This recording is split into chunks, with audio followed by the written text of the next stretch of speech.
La goélette scientifique Tara parcourt actuellement l'océan Pacifique d'est en ouest et du sud au nord pour tenter de dévoiler la biodiversité des récifs coralliens, et ce depuis mai 2016.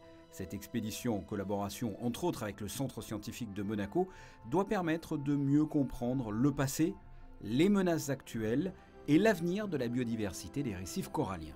Vous savez, le CSM a une expertise quasiment unique dans le monde en termes de physiologie des récifs coralliens, et c'est naturel que le fait que depuis 10 ans on collabore avec la Fondation du Prince Albert de Monaco sur les missions de Tara, c'est naturel que quand il s'agit de corail, bien sûr que le CSM est impliqué.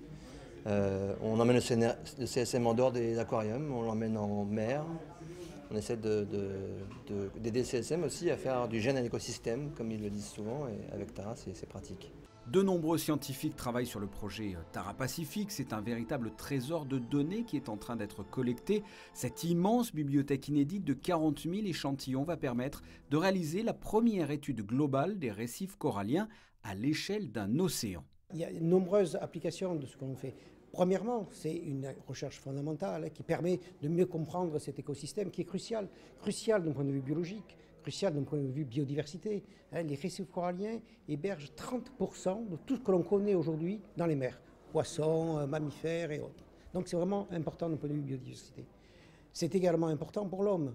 Les récifs coralliens protègent les côtes. Les récifs coralliens fournissent de la nourriture aux populations.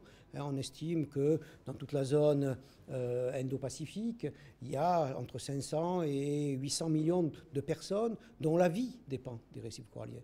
Donc important pour eux, important pour le tourisme également.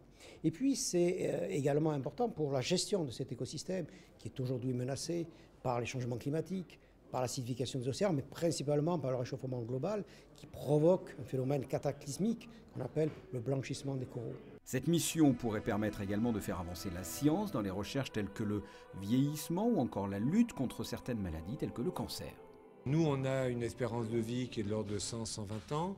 Les coraux sont des animaux, comme vous et moi, qui peuvent vivre plusieurs centaines d'années, et dans des conditions extrêmement difficiles en termes d'environnement, de stress, oxydants, etc. Et donc, si on comprend comment ces animaux ont inventé au cours de l'évolution des mécanismes que nous ne possédons pas, on peut essayer de les transposer dans l'homme pour prévenir en fait tous les problèmes qui sont liés, les problèmes de pathologie qui sont liés au vieillissement humain. Parce qu'on sait que ces maladies sont liées avec l'âge. Bon, le temps est inéluctable, on vieillit de toute façon, mais on peut vieillir en bonne santé. C'est ce qu'on appelle le healthy aging. Et donc l'idée, c'est de comprendre les mécanismes qui vont nous protéger contre l'apparition de ces maladies.